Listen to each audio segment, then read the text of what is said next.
बुधवार की ये गणेश कथा सुनते ही जीवन से दुख कष्ट ऐसे गायब होते हैं जैसे कभी थे ही नहीं। दर्शक बंधु, जीवन में सबसे बड़ा दुख क्या होता है? पैसे की कमी, रिश्तों की कमी, अवसरों की कमी नहीं। सबसे बड़ा दुख तब होता है जब इंसान बहुत मेहनत करता है पर फल नहीं मिलता, जब घर में बरकत आते आते रुक जाती है, जब छोटी छोटी बातें भी भारी परेशानी बन जाती हैं और जब मन इतना थक जाता है कि समझ ही नहीं आता कि आखिर गलती कहाँ हो रही है। लेकिन हमारे सनातन धर्म में हर समस्या का एक दिव्य उपाय बताया गया है और बुधवार का दिन, भगवान गणेश का दिन वही दिन है जिसे अगर हम सही भाव से निभा लें तो जीवन की हर रुकावट अपने आप मिटने लगती है। कहते हैं जिस घर में गणेश कथाओं की गूंज होती है उस घर से दुर्भाग्य की परछाई भी दूर भाग जाती है, क्योंकि गणेश जी केवल विघ्नों को हरने वाले देव ही नहीं, वे बुद्धि देते हैं, समझ देते हैं, सही राह दिखाते हैं और मन का बोझ हल्का कर देते हैं। जो मनुष्य बुधवार के दिन उनकी यह पावन कथा सुन लेता है उसके जीवन से रुकावटें ऐसे हटती हैं जैसे सूरज उगते ही अंधेरा भाग जाता है। आज जो कथा हम आपको सुनाने वाले हैं वह केवल एक कहानी नहीं, यह एक अनुभव है, एक संदेश है, एक चेतावनी भी है और एक आशीर्वाद भी। ये कथा बता देगी कि कैसे एक छोटी सी चूक इंसान को कंगाल बना सकती है और कैसे गणेश जी की कृपा उसे वापस राजा बना सकती है। तो आइए अपने मन को शांत कर लें, गणपति बप्पा का नाम अपने हृदय में बसाएं और शुरू करेंगे दिव्य, पावन और जीवन बदल देने वाली कथा जो आपके भाग्य का बंद दरवाजा भी खोल सकती है। लेकिन दर्शक बंधु, आगे बढ़ने से पहले हम आपको एक अत्यंत गंभीर और जीवन बदल देने वाली बात बता दें, जिसे हमारे प्राचीन धर्म ग्रंथ गरुड़ पुराण में स्पष्ट कहा गया है कि कोई भी कथा हो, कोई भी सीख हो, अगर उसे बीच में छोड़ दिया जाए तो वह केवल ज्ञान खोना नहीं है बल्कि वह पाप की श्रेणी में आता है। क्योंकि अधूरी कथा मन में संदेह छोड़ देती है, भ्रम पैदा कर देती है और अधूरा सत्य कई बार मनुष्य को उस राह पर धकेल देता है जहां से वापस लौटना बहुत कठिन हो जाता है। और गणेश जी की कथा यह तो स्वयं विघ्नहर्ता की कथा है, इसे बीच में छोड़ देना मानो अपने ही जीवन में रुकावटों को फिर से आमंत्रित करना है। क्योंकि बुधवार की यह पावन कथा केवल सुनने की चीज नहीं, यह बुद्धि, समझ और सौभाग्य का वरदान है। इसलिए हम आपसे विनम्र निवेदन करते हैं कि आज की यह गणेश कथा अंत तक अवश्य सुने, क्योंकि हो सकता है कथन का कोई एक शब्द, किसी प्रसंग की एक छोटी सी सीख आपकी किस्मत की दिशा पलट दे। हो सकता है यह कथा आपके जीवन से वह रुकावट दूर कर दे जिनसे आप वर्षों से जूझ रहे हैं, और हो सकता है गणेश जी की यह कृपा आपके मन को उस अंधकार से निकाल दें जिसमें अनजाने में आप भी फंस चुके हो। और दर्शक बंधु, अगर आप सच्चे सनातनी हैं तो ये आपका धर्म भी है कि ऐसे दिव्य संदेशों को सिर्फ अपने तक सीमित ना रखें। तो आइए श्रद्धा, विश्वास और मन की पूर्ण शांति के साथ इस बुधवार की दिव्य गणेश कथा की शुरुआत करते हैं। राजपुर नाम का एक छोटा सा कस्बा था। इस कस्बे में मोहन नाम का एक सीधा साधा आदमी रहता था। मोहन का दिल साफ था पर किस्मत जैसे उस पर कभी मेहरबान नहीं होती थी। उसके घर में हमेशा पैसों की कमी रहती थी। रोज कमाता पर थोड़े पैसों में ही पूरा घर चलाना उसकी मजबूरी बन चुका था। घर की हालत यह थी कि कई बार रात को चूल्हा भी नहीं जलता था।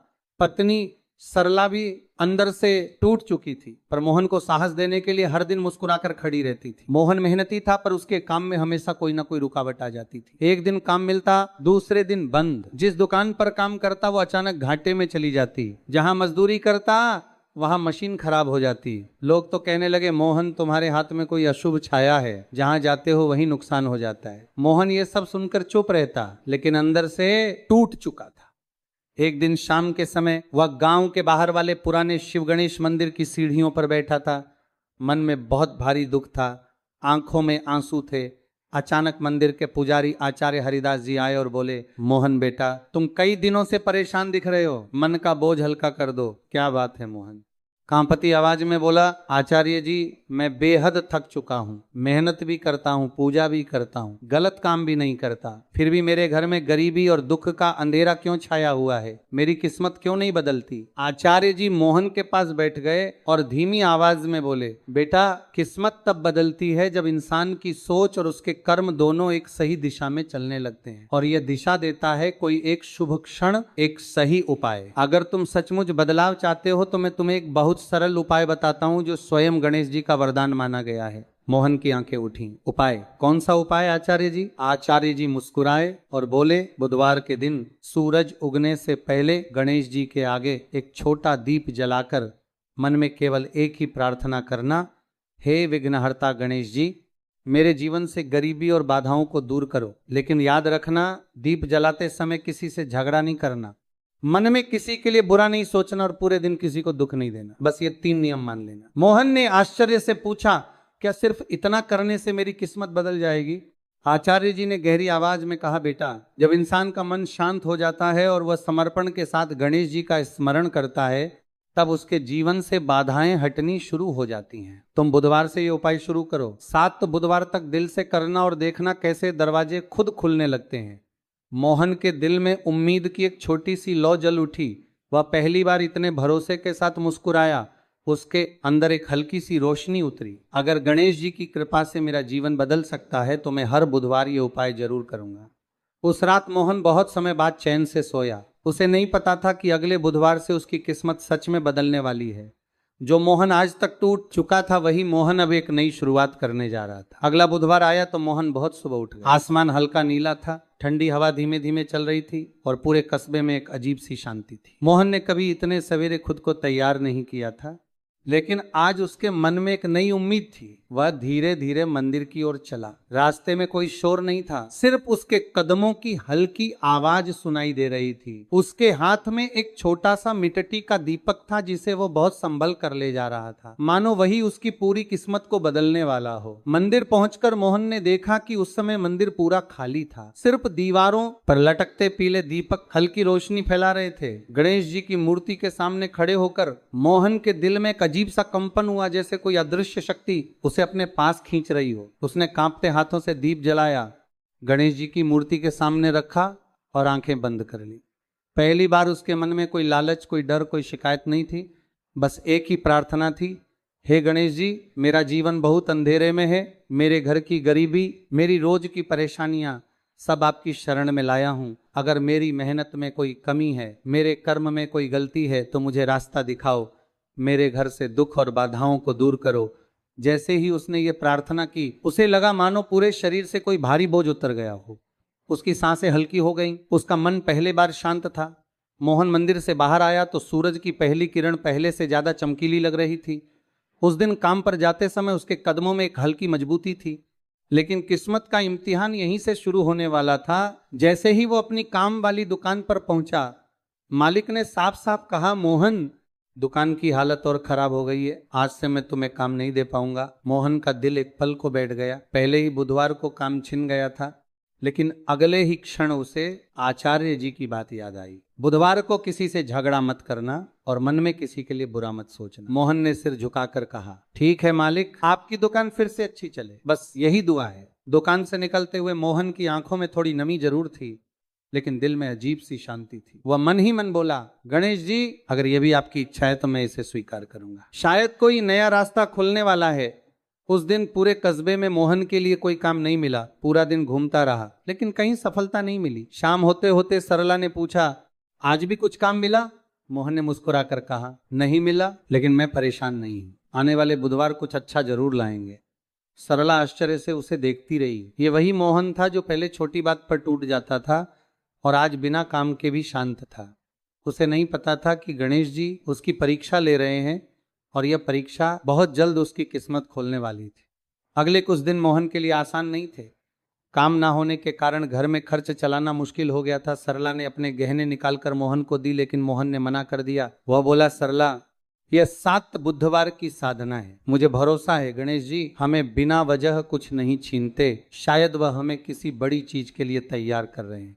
सरला ने धीरे से कहा, मैं तुम पर भी विश्वास करती हूँ और गणेश जी पर भी। दूसरा बुधवार आया। सुबह होते ही मोहन फिर मंदिर पहुंचा। इस बार उसके मन में डर और चिंता नहीं थी, बल्कि एक स्थिरता थी। उसने दीप जलाया और धीरे से कहा, गणेश जी, मैं आपकी परीक्षा में खरा उतरना चाहता हूँ, मुझे सही रास्ता दिखाओ। जैसे ही उसने दीप रखा, अचानक मंदिर के पीछे से एक बुजुर्ग की खांसी की आवाज सुनाई दी। मोहन पीछे मुड़ा और देखा कि एक बूढ़ा आदमी फटे कपड़ों में दीवार से सहारा लेकर बैठा था। मोहन तुरंत उसके पास गया और बोला, बाबा, आप ठीक है? बूढ़े ने हाँफते हुए कहा, बेटा, 2 दिन से कुछ नहीं खाया, बस इसी मंदिर में आसरा लिया है। मोहन के पास खुद खाने के पैसे नहीं थे, लेकिन बुधवार के नियम याद थे, किसी को दुख मत देना। वो अपने घर गया, अपने हिस्से की बची हुई आखिरी रोटी और दाल लाया और बूढ़े को खिलाया। बूढ़ा उसकी ओर भावुक नजरों से देखता रहा। खाना खिलाने के बाद बूढ़ा बोला, बेटा तुम्हारे हाथों में एक अजीब सी रोशनी है, तुम अभी परेशान हो, पर याद रखना भगवान तुम पर कुछ खास कृपा करने वाले हैं। जब भी तुम्हें लगे कि दरवाजे बंद है तो समझ लेना कि भगवान नया दरवाजा खोल रहे हैं। मोहन ने नम्रता से कहा, बाबा मेरे लिए आपकी दुआ ही सबसे बड़ा वरदान है। बूढ़ा मुस्कुराया और मंदिर के पीछे वाले रास्ते से धीरे धीरे चला गया। मोहन उसे देखता रह गया जैसे उसकी बातों में कोई दिव्य संकेत छिपा हो। उस दिन भी मोहन को कोई काम नहीं मिला, लेकिन उसके चेहरे पर पहले जैसी मायूसी नहीं थी। वह हर चीज को गणेश जी की परीक्षा मानकर स्वीकार कर रहा था। शाम को सरला ने पूछा, आज फिर कुछ नहीं मिला? मोहन ने शांत स्वर में कहा, नहीं मिला, लेकिन आज जो हुआ उसने मुझे अंदर से मजबूत कर दिया है। मुझे लग रहा है कि अब कुछ अच्छा होने वाला है। सरला ने उसके हाथ पर हाथ रखा, हम साथ हैं मोहन, जो भी होगा अच्छा ही होगा। मोहन ने मुस्कुराकर कहा, अगला बुधवार बहुत महत्वपूर्ण होगा। तीसरे बुधवार से ही असली परिवर्तन शुरू होते हैं, ऐसा आचार्य जी ने बताया था। मोहन को नहीं पता था कि तीसरे बुधवार सच में उसकी किस्मत करवट लेने वाली है। गणेश जी उसकी परीक्षा ले चुके थे, अब उसकी जिंदगी बदलने वाली थी। तीसरा बुधवार आया तो मोहन रात के 4:00 बजे ही जाग गया।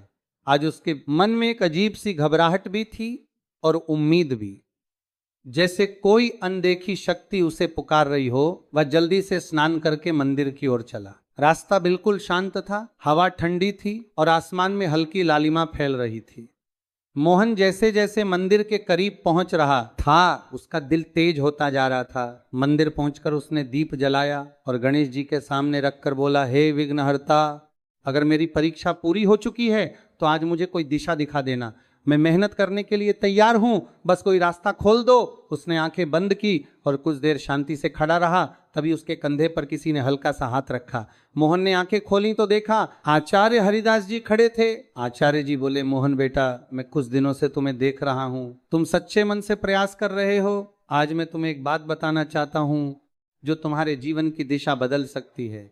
मोहन तुरंत उनके पैरों में बैठ गया। आचार्य जी, मैं आपकी हर बात मानने को तैयार हूं, बस मुझे कोई रास्ता दिखा दीजिए। आचार्य जी बोले, जो लोग गरीबी और दुख में फंसे रहते हैं उनमें एक ही कमी होती है, वे अपनी मेहनत का सही मूल्य नहीं पहचान पाते। तुम मेहनती हो पर हमेशा दूसरों के काम पर निर्भर रहे। अब समय है कि तुम कुछ अपना शुरू करो, बहुत छोटा ही सही।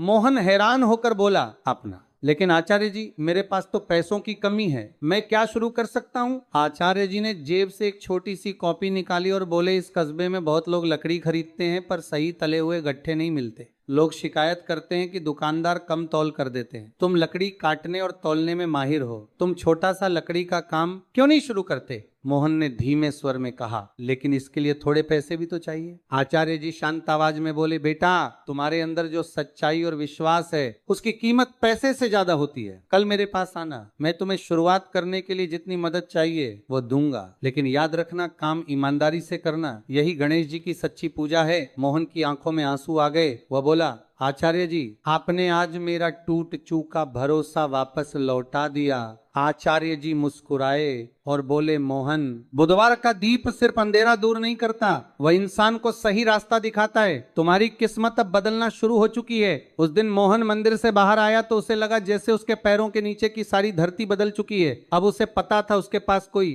चमत्कार नहीं, पर उसके पास दिशा है और दिशा मिलते ही किस्मत करवट लेती है। मोहन पूरे दिन उसी सोच में डूबा रहा, क्या मैं सच में अपना काम शुरू कर सकता हूँ? क्या गणेश जी मेरे साथ हैं? शाम होते होते उसके मन में एक दृढ़ निश्चय बन चुका था, वह अगले दिन से अपनी नई जिंदगी शुरू करेगा। उसे नहीं पता था कि यह छोटा सा कदम आगे चलकर उसे वह सम्मान और बरकत देने वाला है जिसकी उसने कभी कल्पना भी नहीं की थी। अगली सुबह मोहन तय समय पर आचार्य हरिदास जी के घर पहुंचा। उसके मन में हल्की घबराहट थी, लेकिन चेहरे पर विश्वास साफ दिखाई दे रहा था। आचार्य जी दरवाजे पर ही इंतजार कर रहे थे। उन्होंने मोहन को अंदर बुलाया और एक छोटा सा थैला उसके हाथ में रखा। मोहन ने थैले को खोला तो उसमें कुछ रुपए, एक नया तौला और 2 छोटी छोटी रस्सियां थी। मोहन चौंक कर बोला, आचार्य जी, ये सब? आचार्य जी ने शांत स्वर में कहा, बेटा, बड़ा काम बड़े पैसों से नहीं, एक अच्छी शुरुआत से होता है। ये पैसे बहुत ज्यादा नहीं है, लेकिन तुम्हारी नई यात्रा शुरू करने के लिए काफी है। लकड़ी काटना, उसे बराबर बांधना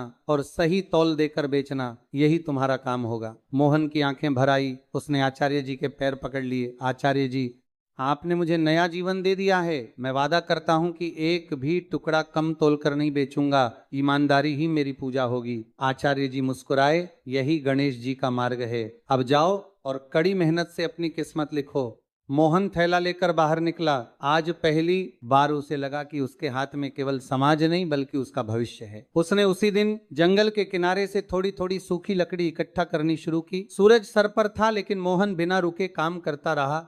उसने लकड़ी काटी, बराबर लंबाई में सहेजी और शाम तक 5 छोटे छोटे गट्ठे तैयार कर ली। पहला ग्राहक उसे उसी शाम मिला। एक बुजुर्ग महिला थी जिसने लकड़ी उठाकर तौल देखी और तुरंत खरीद ली। वह बोली, तुम्हारे गट्ठे बाकी दुकानदारों की तरह कम नहीं हैं। पहली बार पूरे तोल के साथ लकड़ी मिली है। अब मैं हर हफ्ते तुमसे ही खरीदूंगी। मोहन के चेहरे पर हल्की चमक आ गई। ये छोटा सा सौदा उसके लिए किसी बड़े खजाने से कम नहीं था। रात को जब मोहन घर पहुंचा तो सरला ने पूछा, आज कैसा रहा? मोहन ने मुस्कुराते हुए जेब से पहली कमाई निकाली, सिर्फ कुछ रुपए, लेकिन वह मोहन के लिए दुनिया की सबसे बड़ी दौलत लग रही थी। सरला की आंखें चमक उठी। मोहन, ये तो बहुत अच्छी शुरुआत है। मोहन धीरे से बोला, हाँ सरला, और मुझे लगता है कि गणेश जी की कृपा अब हमारे साथ है। आज पहली बार लगा कि मैं भी अपनी किस्मत बदल सकता हूँ। उस रात मोहन ने वही 5 गणेश जी के सामने रखे और बोला, ये मेरी पहली कमाई है, इसे आपका आशीर्वाद मानकर संभाल रहा हूँ।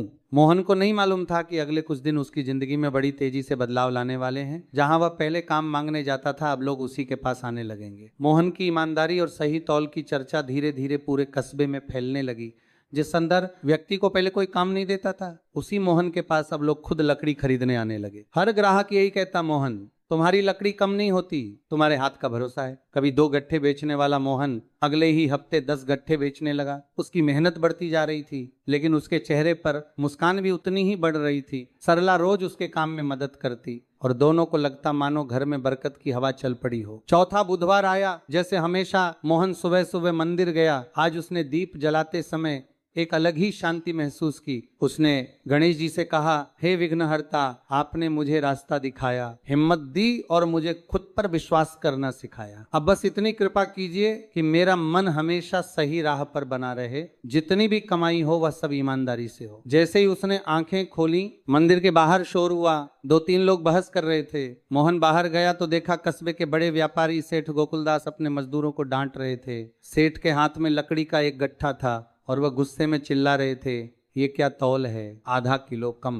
मैं पूरे कस्बे में ईमानदार सप्लायर ढूंढ रहा हूं, पर किसी पर भरोसा नहीं कर सकता। उसी समय भीड़ में से किसी ने कहा, सेठ जी, अगर सही तौल की लकड़ी चाहिए तो मोहन से मिलिए, वो हमेशा पूरा तौल देता है। सेठ ने मुड़कर मोहन को देखा। उनकी नजर में कठोरता थी, लेकिन आवाज में रुचि भी। तो मोहन हो? मोहन ने शांत स्वर में कहा, जी सेठ जी। सेठ बोले, सुना है तुम कम नहीं तौलते। अगर ऐसा है तो मुझे रोज बड़ी मात्रा में लकड़ी चाहिए, क्या तुम दे सकते हो? मोहन चौंक गया।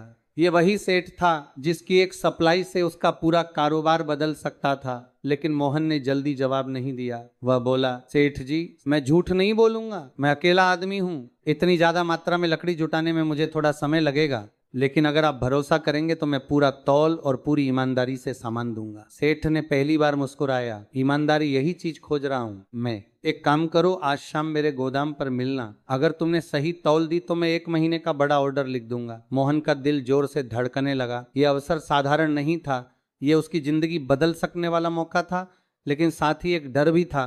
क्या वह इतना काम संभल पाएगा? क्या उसके पास इतना सामान जुटाने की ताकत है? शाम को घर पहुंचकर उसने सरला को सब बताया। सरला ने उसका हाथ पकड़कर कहा, मोहन, तुमने अब तक ईमानदारी से काम किया है। गणेश जी कभी ईमानदार इंसान को लड़खड़ाने नहीं देते। तुम ये काम जरूर कर पाओगे। उसे रात मोहन सो नहीं पाया। कभी डर लगता, कभी उम्मीद जगती, लेकिन उसका दिल बार बार कह रहा था, यह मौका गणेश जी ने दिया है और मैं इसे खो नहीं सकता। अगली सुबह मोहन सेठ गोकुलदास के गोदाम जाने वाला था। वहीं यह तय होने वाला था कि उसकी किस्मत सच में चमकेगी या वही पुरानी संघर्ष वाली जिंदगी वापस लौट आएगी। अगली सुबह मोहन सूरज उगने से पहले ही उठ गया। रात भर नींद नहीं आई थी, लेकिन मन में डर की जगह एक अजीब सी दृढ़ता थी। अगर यह मौका खो दिया तो शायद दूसरा कभी ना मिले। वह जल्दी तैयार होकर लकड़ी के 3 बिल्कुल बराबर गट्ठे लेकर चल पड़ा। उसने हर गट्ठा 2 बार तौला ताकि एक भी लकड़ी कम या ज्यादा ना हो।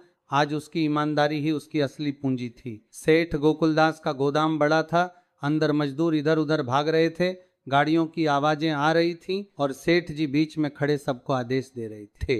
मोहन को देखते ही सेठ जी बोले, ए गए, अच्छा दिखाओ तुम्हारा माल। मोहन ने गेट के सामने रखे। सेठ ने खुद तौला, 1 बार 2 बार फिर तीसरी बार। हर बार तौल एकदम सही निकला, ना एक रत्ती कम ना ज्यादा। सेठ गोकुलदास की भौहें उठ गई। उन्होंने पहली बार मोहन को दूसरे नजरिए से देखा। मोहन सेठ बोले, तुम्हारी ईमानदारी साफ दिख रही है, आजकल ऐसा कौन करता है? मोहन ने सरल स्वर में कहा, सेठ जी कम तौल कर कमाना मेरे भगवान को मंजूर नहीं होगा, जो मिलेगा साफ मिलेगा। सेठ ने मन ही मन उसकी बात को सराहा। फिर वे गोदाम के अंदर ले गए और बोले, देखो मोहन, मुझे महीने भर के लिए रोज लकड़ी चाहिए, कम से कम 60 गट्ठे रोज। क्या तुम ये कर पाओगे? मोहन कुछ पल चुप रहा। यह काम उसके अकेले के लिए बहुत बड़ा था, लेकिन उसने खुद को संभाला और बोला, सेठ जी मैं कोशिश जरूर करूंगा। शुरुआत में थोड़ा समय लगेगा, लेकिन मैं हार नहीं मानूंगा। आप भरोसा रखें, मैं धोखा नहीं दूंगा। सेठ मुस्कुराए, मुझे तुम्हारे शब्दों पर भरोसा है। ठीक है, मैं ये पूरा ऑर्डर तुम्हें दे रहा हूँ, कल से सप्लाई शुरू करो। मोहन को लगा जैसे उसके पैरों के नीचे से जमीन खिसक गई हो, लेकिन इस बार डर से नहीं, उत्साह से। ये वही क्षण था जिसका वो महीनों नहीं सालों से इंतजार कर रहा था। बाहर निकलते ही उसकी आंखों में हल्की नमी आ गई। उसने आसमान की ओर देखकर कहा, गणेश जी, मैं आपकी परीक्षा में जितना भी कर सकता था उतना किया, अब कृपा आप करें। घर पहुंचकर उसने सरला को खबर दी। सरला खुशी से रो पड़ी। मोहन, यह तो बहुत बड़ा काम है, हम दोनों मिलकर संभाल लेंगे। मोहन ने गहरी सांस लेते हुए कहा, हाँ, लेकिन अब मेहनत भी दोगुनी करनी होगी। जंगल से लकड़ी लाना, उसे काटना, तौलना, आज से एक एक पल मूल्यवान है। उस रात मोहन और सरला देर तक बैठे अपनी योजना बनाते रहे। किसी भी तरह रोज 60 गट्ठे तैयार करने थे। मोहन ने कहा, सरला, कल से मैं 2 घंटे पहले उठूंगा, जंगल से सूखी लकड़ी लाऊंगा, तुम घर पर उसे सहेजना और मैं काटकर गट्ठे बनाऊंगा। सरला बोली, और मैं तौल कर बराबर बांट दूंगी। किसी भी हालत में तौल कम नहीं होना चाहिए। दोनों की आंखों में नई चमक थी। यह चमक मेहनत की थी, उम्मीद की थी और गणेश जी की कृपा में विश्वास की थी। मोहन को अब समझ आ चुका था कि किस्मत उन्हीं का साथ देती है जो खुद भी हिम्मत नहीं छोड़ते। कल से उसकी असली परीक्षा शुरू होने वाली थी, लेकिन मोहन तैयार था। अगले ही दिन मोहन सुबह 4:00 बजे उठ गया। घर के बाहर अभी भी हल्की हल्की धुंध थी, हवा ठंडी थी, लेकिन मोहन के मन में जोश था। वह अपनी पुरानी कुल्हाड़ी लेकर जंगल की ओर निकल पड़ा। जंगल तक पहुंचते पहुंचते आसमान थोड़ा साफ हुआ और पक्षियों की आवाज आने लगी। लेकिन आज मोहन किसी भी चीज पर ध्यान नहीं दे रहा था। उसके दिमाग में सिर्फ एक ही बात थी, मुझे रोज 7 घंटे देने हैं, चाहे जितनी भी मेहनत करनी पड़े। उसने लकड़ी चुननी शुरू की। सिर्फ वही लकड़ी जो सूखी हो, सीधी हो और तौल में बराबर आए, क्योंकि वही उसकी पहचान बनने वाली थी। कुल्हाड़ी की आवाज जंगल में गूंज रही थी। मोहन बिना रुके लकड़ी काटता जा रहा था। हाथों में छाले पड़ गए थे, कलाई दर्द कर रही थी, लेकिन वह रुकने को तैयार नहीं था। दोपहर तक उसने एक बड़ी लकड़ी इकट्ठी कर ली। लकड़ी को उठाकर घर पहुंचते पहुंचते उसकी सांस फूल रही थी, लेकिन जैसे ही उसने सरला की मुस्कान देखी, उसकी सारी थकान उतर गई। सरला ने तुरंत लकड़ी को छांटना शुरू किया। वह हर टुकड़े को बराबर लंबाई में रखती, फिर मोहन उसे काट कर बराबर करता, फिर सरला तौल कर गट्ठे बांधती। शाम तक 43 गट्ठे तैयार हो गए। लेकिन मोहन जानता था आज 60 पूरा करना ही होगा, क्योंकि सेठ गोकुलदास को कम तौल पसंद नहीं था। सरला बोली, मोहन, आज जितना हुआ है उतना ही ले आओ, बाकी कल पूरा कर लेना।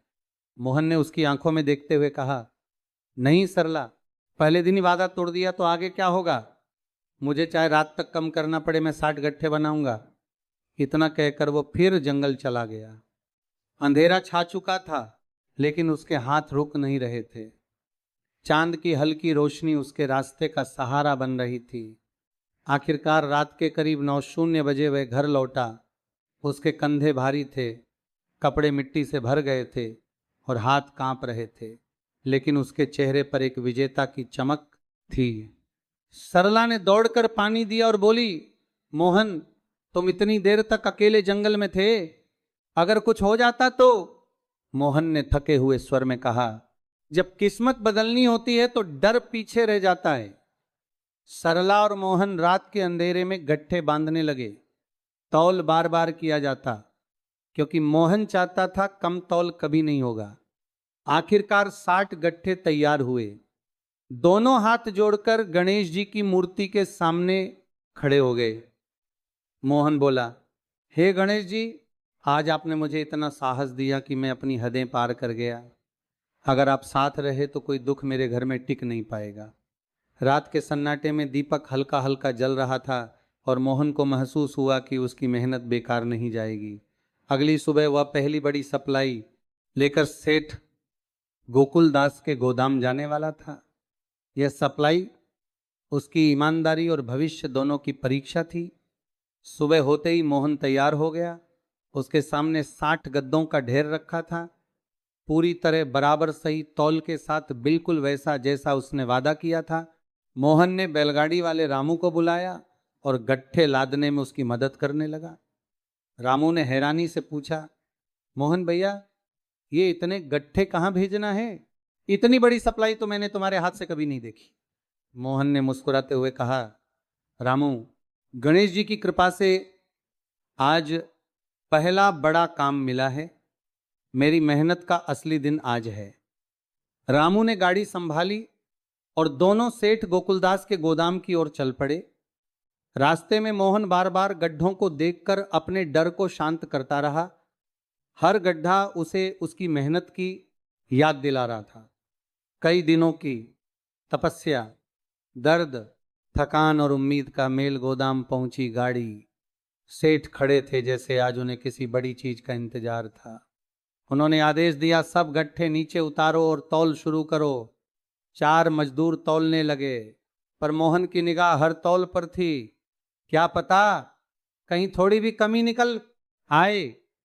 पहले गट्ठा सही, दूसरा सही, तीसरा, चौथा, पांचवा, हर बार तराजू एकदम बराबर पर रुक जाता।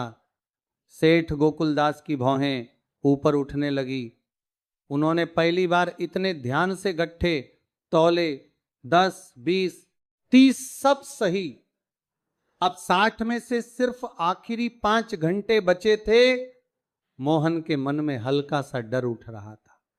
आखिर इंसान है, कहीं गलती हो गई हो। लेकिन जैसे ही आखिरी गट्ठा तौला गया, तराजू बिल्कुल सीधा खड़ा था।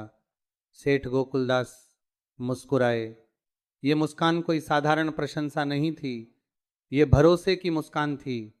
उन्होंने मोहन को बुलाया और कहा, मोहन, तुमने जो वादा किया था उसे पूरी ईमानदारी से निभाया। आज के बाद मेरा पूरा गोदाम तुम्हारे भरोसे चलेगा। तुम मुझे रोज 60 ही नहीं, अगर 100 गांठें भी दोगे मैं ले लूंगा, क्योंकि मेरे लिए सही तौल ही सबसे बड़ी दौलत है। मोहन की आंखें भर आई, वो कुछ बोल नहीं पाया।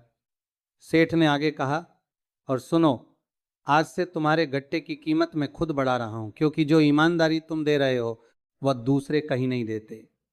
मोहन ने कामपति आवाज में कहा, सेठ जी, आपने मुझे सिर्फ काम नहीं दिया, मेरी जिंदगी का रास्ता बदल दिया। सेठ ने उसके कंधे पर हाथ रखा। नहीं मोहन, तुमने खुद अपनी किस्मत बदली है, मैंने सिर्फ पहचान ली। वापसी के रास्ते में मोहन गाड़ी पर बैठा था, लेकिन जमीन पर नहीं, मानो किसी ऊपर उड़ती हवा पर चल रहा हो। रामू ने उत्साह से कहा, मोहन भैया, अब तो आपकी किस्मत खुल गई, आप तो सेठ जी के खास आदमी बन गए। मोहन मुस्कुराया और धीरे से बोला, रामू, ये सब गणेश जी की कृपा है, मैं तो बस मेहनत कर रहा हूं। घर पहुंचते ही सरला दौड़कर बाहर आई। वह मोहन की आंखों को देखकर ही समझ गई आज कुछ बहुत अच्छा हुआ है। मोहन ने पूरी बात बताई। सरला की आंखें खुशी से भर आई। वह बोली, मोहन, अब हमारा घर भी बदलने वाला है। अब गरीबी यहां ज्यादा दिन नहीं टिक पाएगी। मोहन ने सिर झुकाकर कहा, सरला, ये तो बस शुरुआत है। अगला बुधवार शायद और बड़ा चमत्कार लेकर आए, और सच में अगला बुधवार उसकी जिंदगी को ऐसे मोड़ पर ले जाएगा जहां से उसकी किस्मत का सूरज हमेशा के लिए चमकने लगेगा। अगला बुधवार आया और इस बार मोहन के मन में सिर्फ श्रद्धा नहीं, गहरी कृतज्ञता भी थी। उसने स्नान किया, सादे कपड़े पहने और मंदिर की ओर चल पड़ा। आज उसका हर कदम हल्का था, जैसे भीतर कोई नया उजाला फैल चुका हो। मंदिर के बाहर पहुंचकर मोहन ने देखा कि आज वहां थोड़ी भीड़ थी। लोग आपस में बात कर रहे थे, कुछ दीपक जला रहे थे, लेकिन मोहन को लग रहा था जैसे पूरा माहौल उसे ही देख रहा हो।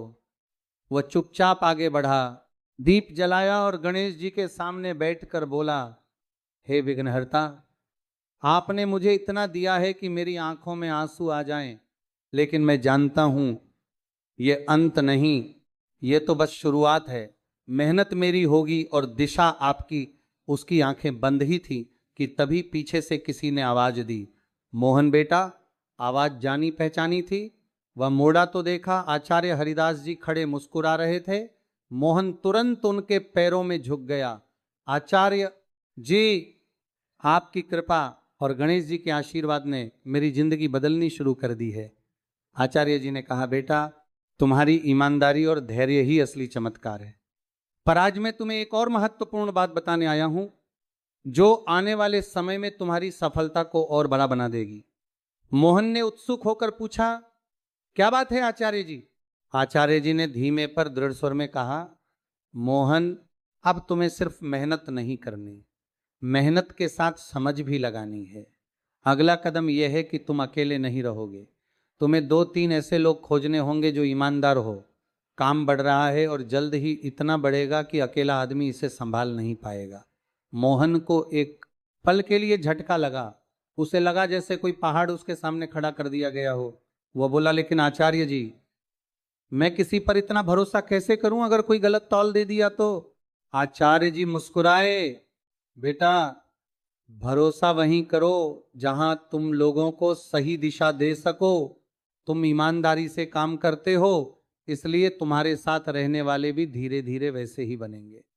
और याद रखना, जो इंसान अकेला कमाता है वह सिर्फ घर चलाता है, पर जो दूसरों को भी कमाने का मौका देता है उसका घर नहीं, उसका भाग्य चलता है। मोहन को यह बात दिल तक उतर गई।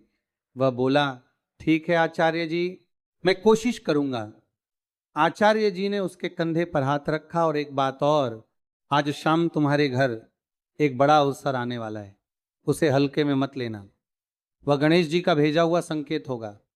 मोहन के मन में सवाल उठे, लेकिन आचार्य जी बिना कुछ और कहे चले गए। मोहन पूरे दिन सोचता रहा, शाम को ऐसा क्या होने वाला है, कैसा संकेत देगा गणेश जी। शाम ढलने लगी। मोहन घर के बाहर बैठा लकड़ी बांध रहा था। सरला भीतर चाय बना रही थी। तभी अचानक किसी ने दरवाजा खटखटाया। मोहन ने उठकर दरवाजा खोला और सामने वही बूढ़ा आदमी खड़ा था जिसे उसने दूसरे बुधवार को खाना खिलाया था।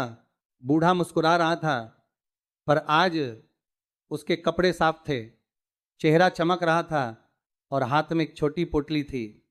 बूढ़े ने कहा, मोहन बेटा, मैं तुम्हें ढूंढ रहा था। आज तुम्हारे लिए गणेश जी का प्रसाद लेकर आया हूं। मोहन चौंक गया। बूढ़ा बोला, तुमने मुझे भूख में खाना दिया था और भगवान ने तुम्हारे लिए रास्ता खोल दिया। अब दूसरा रास्ता खोलने का समय है। उसने पोटली मोहन को थमा दी। मोहन ने खोला।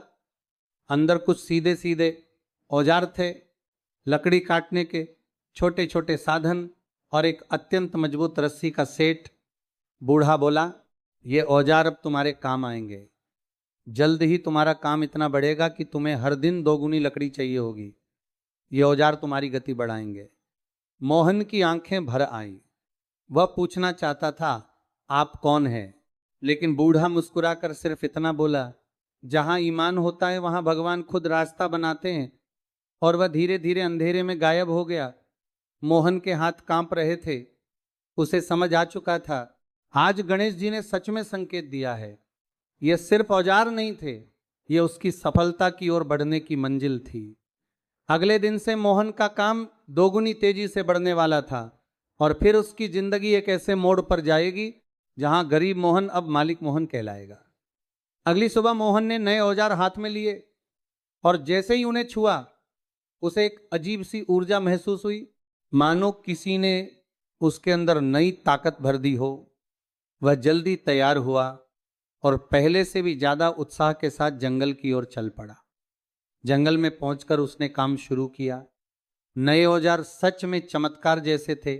जहां पहले एक लकड़ी काटने में 5 मिनट लगते थे, अब वही काम 1-2 मिनट में हो रहा था। मोहन खुद हैरान था।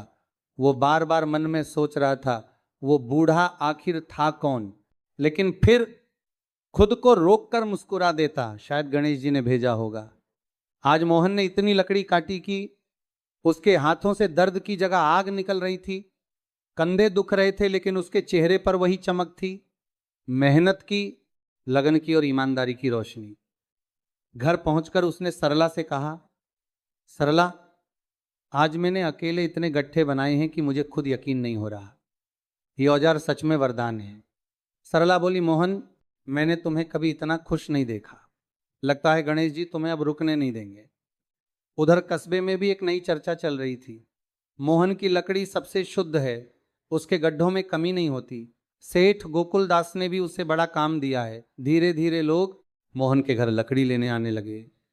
कई बार तो सेठ की गाड़ी के साथ साथ 2-3 छोटे ग्राहक भी खड़े रहते। मोहन ने सोचा, अब अकेले यह काम संभव नहीं रहेगा। आचार्य जी की बात याद आई, बेटा, अब तुम्हें लोगों को साथ जोड़ना होगा। उसी शाम को मोहन ने 2 लोगों को काम पर रख लिया। रघु और बालू दोनों ईमानदार थे, गरीब थे और मेहनत से डरते नहीं थे। मोहन ने उन्हें सख्ती से कहा, देखो, मेरे पास पैसा कम है लेकिन मैं गलत तौल कभी बर्दाश्त नहीं करूंगा। अगर मेरे साथ काम करना है तो ईमानदारी सबसे पहले।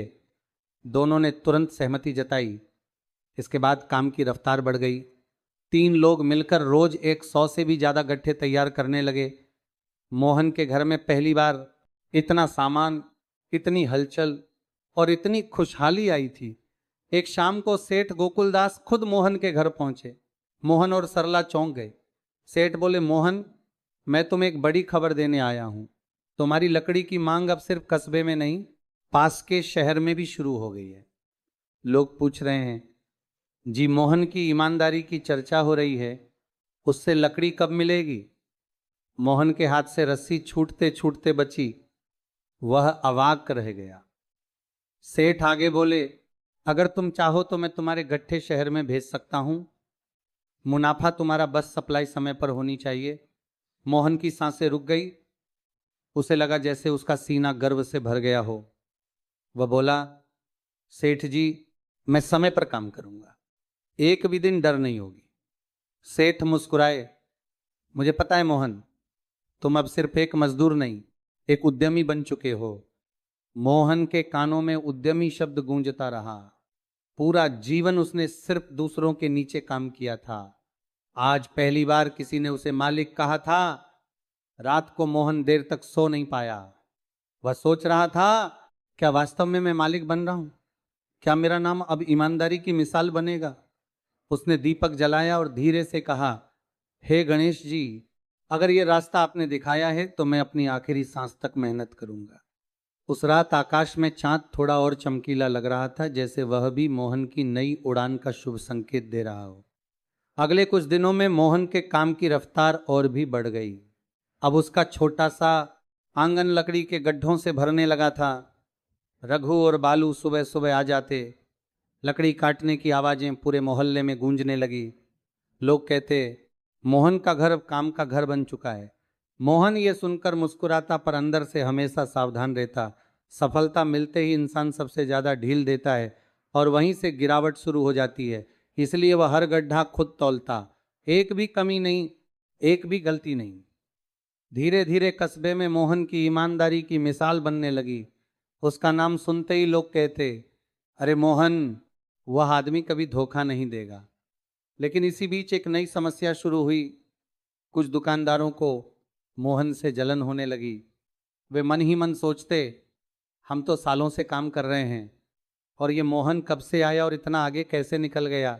एक दिन शाम को दो दुकानदार मोहन के पास आए और बोले, मोहन, सुना है तुम्हारा काम खूब चल रहा है, लेकिन ध्यान रखना इतना नाम जल्दी बनता नहीं है, लोगों की नज़र भी लगती है। आवाज में मिठास थी, लेकिन उनके शब्दों में कड़वाहट छिपी थी। मोहन ने शांत स्वर में कहा, भाइयों, मैं बस मेहनत कर रहा हूं। भगवान की कृपा है कि काम बढ़ रहा है, किसी से मुकाबला नहीं है। वे लोग मुस्कुराते हुए चले गए, पर जाते जाते एक ने कहा, देखते हैं तुम कब तक ऐसे ही चल पाते हो। मोहन को बात चुभी, लेकिन उसने मन को समझाया, ईमानदार आदमी का सबसे बड़ा हथियार उसका कर्म होता है, दूसरों की बात नहीं। उधर एक और बदलाव आ रहा था। मोहन के काम बढ़ने के साथ उसकी कमाई भी बढ़ने लगी। अब वो घर के लिए अच्छी सब्जियां ला सकता था, सरला के लिए 2 नए साड़ियों का सपना पूरा कर सकता था, और घर में पहली बार थोड़ी बचत भी होने लगी थी। सरला ने कहा, मोहन, क्या हम छत की मरम्मत करवा लें? बरसात में हमेशा पानी टपकता है। मोहन ने मुस्कुराते हुए कहा, जरूर सरला, अब हमारा समय बदल रहा है, लेकिन काम जितना बढ़ रहा था, जिम्मेदारियां भी उतनी ही बढ़ रही थी। सेठ गोकुलदास ने एक शाम मोहन को बुलाया और कहा, मोहन, शहर से नया ऑर्डर आया है, अब हमें रोज 150 गट्ठे भेजने होंगे, क्या तुम संभाल सकते हो? मोहन के मन में हल्का डर उठा, लेकिन उसने तुरंत झुककर कहा, सेठ जी, मैं पूरी कोशिश करूंगा। सेठ बोले, किस्मत मेहनत करने वालों का साथ देती है, तुम कर लोगे। इस नए ऑर्डर ने मोहन की जिंदगी में एक और मोड़ ला दिया। अब 2 आदमी कम पड़ने लगे। मोहन ने गांव के 2 और युवकों, शंभू और जीतू, को काम पर रख लिया। दोनों गरीब थे और मेहनती थे।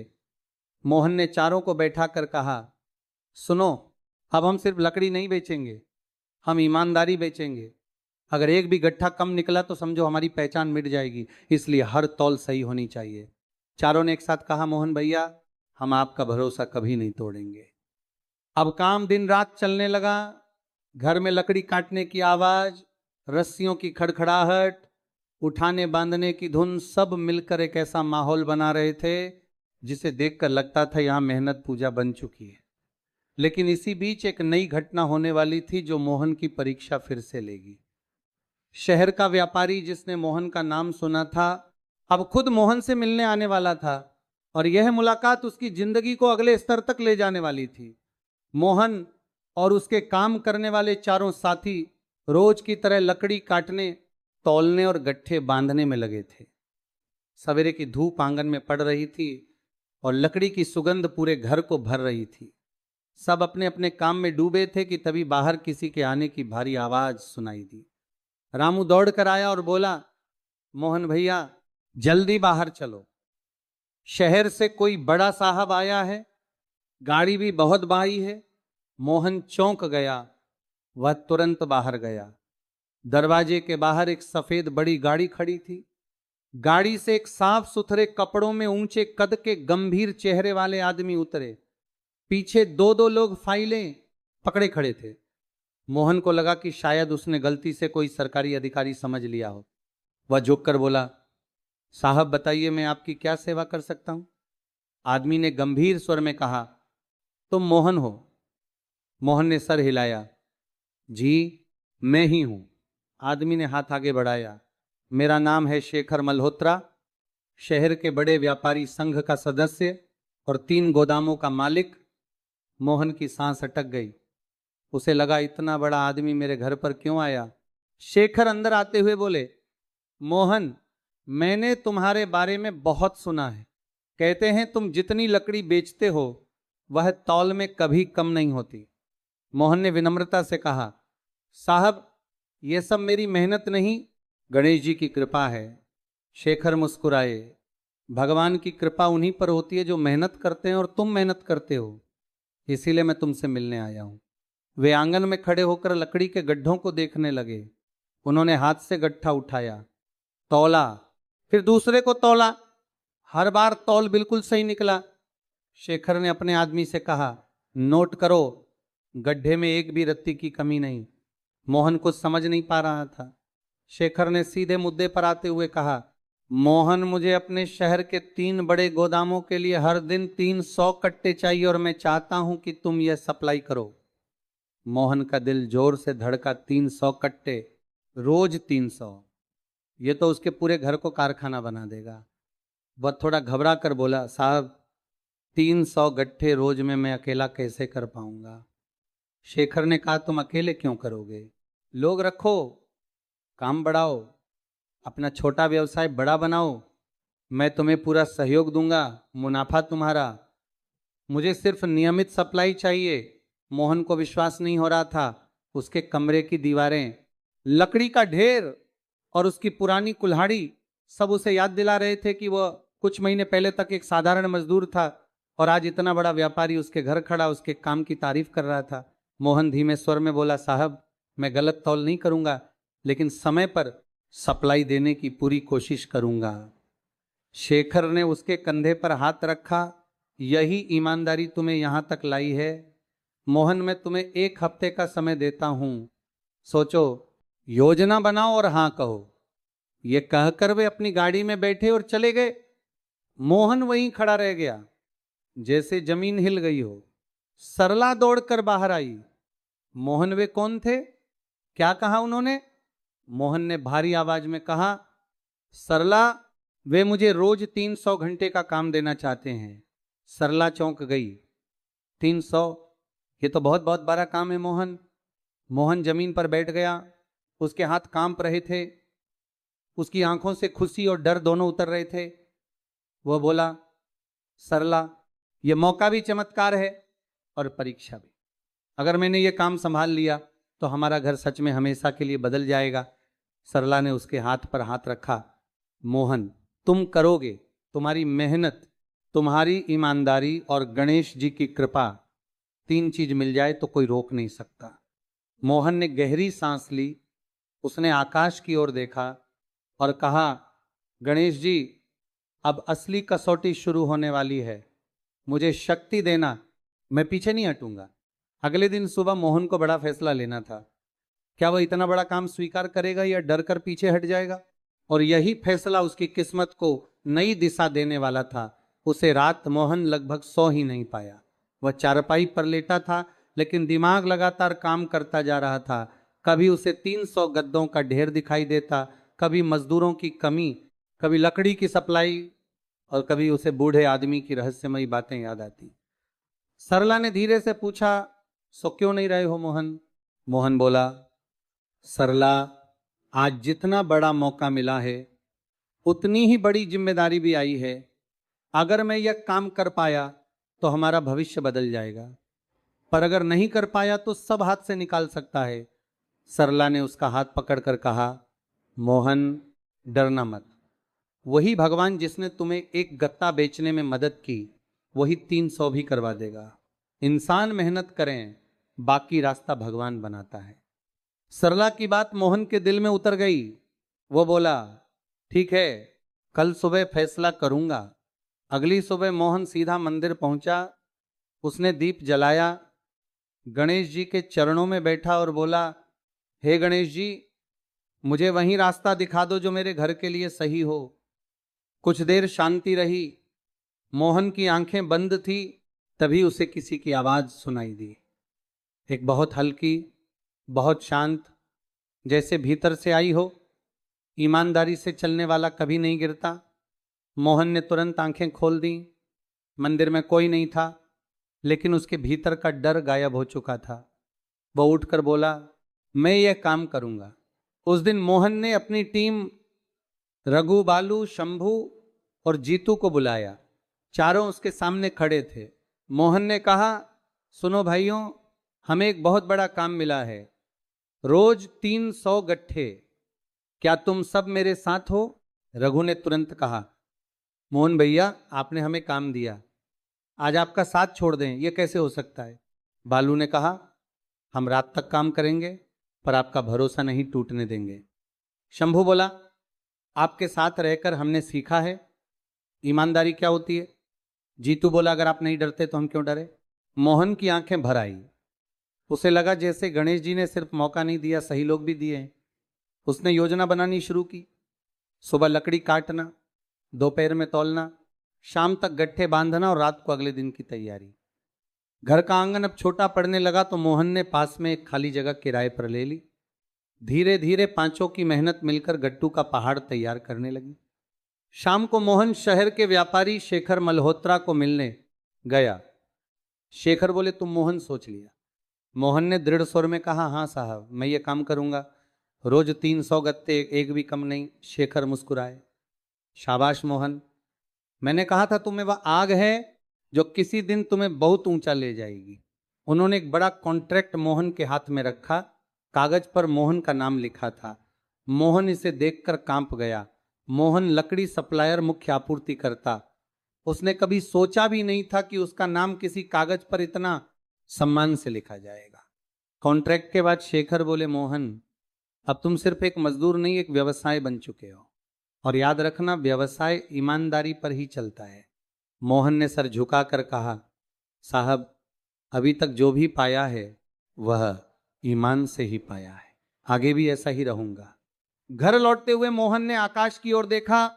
हवा हल्की थी लेकिन दिल पर भारी बोझ उतर चुका था। उसने धीरे से कहा, गणेश जी, मैं तैयार हूं। आज पहली बार मोहन को लगा कि वो अपने जीवन के सबसे बड़े मुकाम की ओर कदम बढ़ा चुका है। लेकिन आगे की राह आसान नहीं थी, क्योंकि अगली घटना उसकी ईमानदारी की सबसे कठिन परीक्षा लेने वाली थी। मोहन और उसकी पूरी टीम अगले दिनों में ऐसे जुट गई जैसे किसी युद्ध की तैयारी हो। सुबह कड़क ठंड में भी लकड़ी काटने की आवाज गूंजती रहती।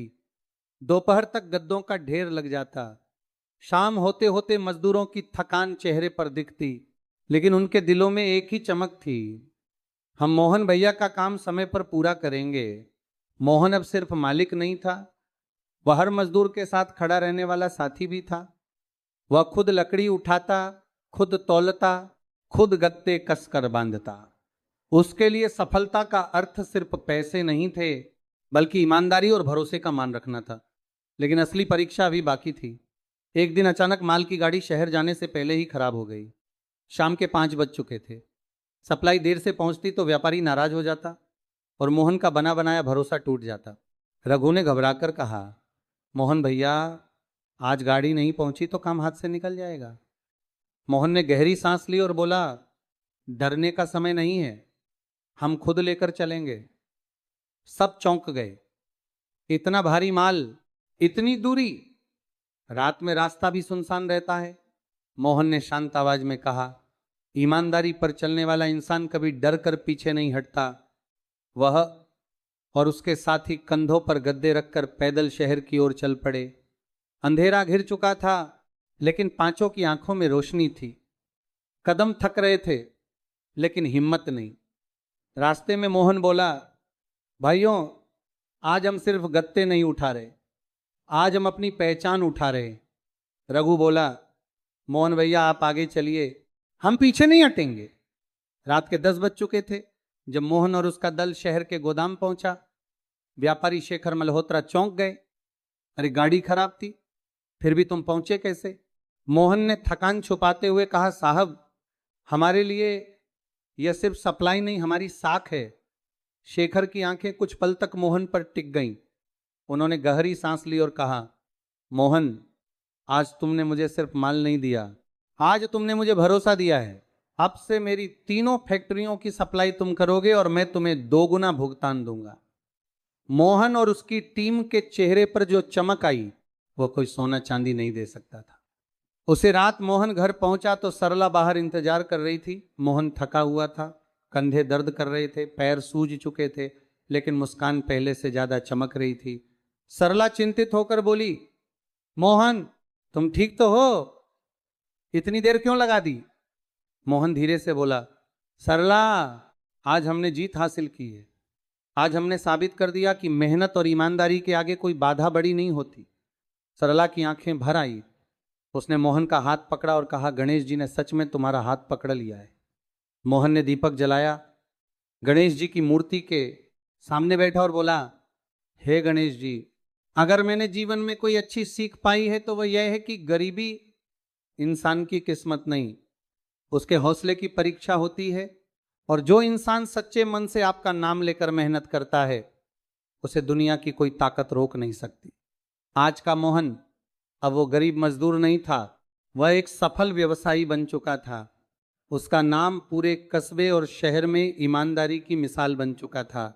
लखई बेचने वाला मोहन अब लोगों को यह सिखाता था, पैसा बाद में आता है, पहले इंसान का भरोसा कमाना पड़ता है। और इस तरह बुधवार को गणेश जी की साधना से शुरू हुई मोहन की यात्रा सफलता, सम्मान और उजाले की कहानी बन गई। मोहन की इस पूरी कहानी में सबसे पहली बात जो दिल में उतरती है वह यह है कि जिंदगी में बरकत तब आती है जब इंसान ईमानदारी को आधार बनाता है। मोहन ने कभी एक भी गट्ठा कम तोलकर नहीं बेचा। उसका मकसद पैसा कमाना नहीं था, बल्कि सही देना था। यही वह चाबी थी जिससे उसके बंद दरवाजे खुलते चले गए। पहले कस्बे के लोग उस पर भरोसा करने लगे, फिर सेठ गोकुलदास ने उसे मौका दिया और अंत में शहर का बड़ा व्यापारी उसके घर तक पहुंचा। यह सब सिर्फ इसलिए हुआ क्योंकि मोहन ने अपने कर्मों को पवित्र रखा। यही गणेश जी का पहला संकेत है। सही काम हमेशा देर से चमकता है, लेकिन जब चमकता है तो जिंदगी बदल देता है। दूसरी गहरी सीख यह है कि भगवान परीक्षा तुरंत लेते हैं, लेकिन कृपा समय आने पर बरसाते हैं। मोहन ने जब बुधवार की साधना शुरू की तो उसी दिन उसका काम छिन गया। कई दिनों तक उसे कहीं काम नहीं मिला, घर में तंगी बढ़ गई, लेकिन मोहन न टूटा, न झुका, न शिकायत की। वह हर बुधवार दीप जलाता रहा और विश्वास बनाए रखा। यही क्षण असली कसौटी थे। और जब उसकी परीक्षा पूरी हुई तब गणेश जी ने ऐसे रास्ते खोलने शुरू किए जिनकी मोहन ने कल्पना भी नहीं की थी। यह कहानी बताती है कि कठिनाई कभी सजा नहीं होती, बल्कि नई शुरुआत से पहले की तैयारी होती है। तीसरी सीख सबसे गहरी है। जहां सेवा, संयम और मेहनत होती है, वहां गणेश जी खुद चलकर खड़े हो जाते। मोहन ने किसी भूखे को खाना खिलाया, कभी क्रोध नहीं किया, कभी किसी से झगड़ा नहीं किया, और चाहे जितनी परेशानी आई उसने काम और सच्चाई नहीं छोड़ी। यही 3 गुण उसके लिए वरदान बन गए। उसे सही लोग मिले, सही दिशा मिली, सही औजार मिले और सही अवसर मिला। जिस मां में साफ नियत होती है वहां भगवान का मार्गदर्शन अपने आप उतरता है।